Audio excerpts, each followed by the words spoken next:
Red zone లో రాష్ట్రం 11 జిల్లాల్లో 46 డిగ్రీలకు పైగా టెంపరేచర్లు. 3 రోజుల పాటు 12 జిల్లాలకు రెడ్ అలర్ట్. 9 జిల్లాల్లో 45కు పైగా, 7 జిల్లాల్లో 44 డిగ్రీలకు పైగా ఉష్ణోగ్రత. మే నెల వాతావరణ పరిస్థితులపై ఐఎండీ స్పెషల్ బులెటిన్ విడుదల చేసింది. వడగాలులు తగ్గి టెంపరేచర్లు పెరిగే ఛాన్స్, వర్షపాతం సాధారణం కన్నా ఎక్కువగా ఉంటుందని వెల్లడి. రాష్ట్ర వ్యాప్తంగా ఉష్ణోగ్రతలు భారీగా నమోదవుతున్నాయి. ఉదయం 8 గంటల నుంచే ఎండలు మండుతున్నాయి. రాత్రి 9 అయినా వేడి తగ్గడం లేదు. నిత్యం సాధారణం కన్నా 7-8 డిగ్రీలు ఎక్కువగా టెంపరేచర్లు రికార్డ్ అవుతా ఉన్నాయి. నిన్న నల్గొండ ప్రాంతంలో పోతే అసలు కూర్చునే పరిస్థితి లేదు. 46 డిగ్రీలు ఉంది. ఆ ఎండకు ఆ కథకు నిన్న యాక్చువల్గా నేను రేపు నామినేషన్ వేయబోతా ఉన్నా. ఆ నామినేషన్కి సంబంధించినటువంటి కార్యక్రమాలన్నీ జరుగుతూ ఉన్నాయి.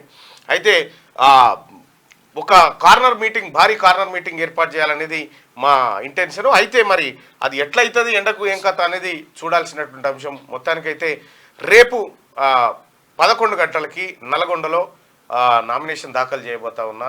దయచేసి మిత్రులు, కాంగ్రెస్ పార్టీ శ్రేయోభిలాషులు, అలాగే అభిమానులు ఎవరైతే సోదరులు ఉన్నారో వాళ్ళందరూ కూడా ఆహ్వానిస్తూ ఉన్నాం. రేపు నల్గొండలో జరిగేటువంటి నా నామినేషన్ కార్యక్రమానికి హాజరై ఆశీర్వదించాల్సిందిగా మీ అందరినీ వేడుకుంటూ ఉన్నాను.